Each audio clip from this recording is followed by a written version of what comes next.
Everest cho'qqisini kim birinchi bo'lib zabt etganini bilasizmi?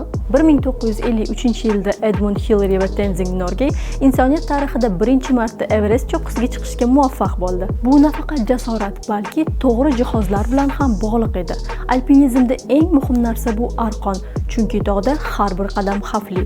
Birgina arqon inson hayotini saqlab qolishi mumkin. Shuning uchun alpinizm arqonlari oddiy arqon bo'lmaydi. Ular juda yuqori mustahkamlikka ega bo'ladi, zarba kuchini kamaytirish uchun cho'zilish balansiga ega bo'ladi, sovuq, namlik va ishqalanishga bardoshli bo'ladi va eng muhimi juda yuqori yuklama ostida ham uzilmaydi. Alpinist tog'da harakat qilganda arqon faqat og'irlikni emas, balki butun zarba kuchini ushlab qoladi. Shuning uchun alpinizm jihozlarida ishlatiladigan arqon va remenning sifati juda muhim. Virtus rekordda ishlab chiqariladigan arqon va texnik remenlar aynan ishonchlilik, mustahkamlik va uzoq yillar xizmat qilish tamoyili asosida yaratiladi. Kuchli jihoz bu xavfsizlik, sifatli texnik remen va boshqa mahsulotlar haqida ko'proq ma'lumot olish uchun YouTube sahifamizga obuna bo'ling.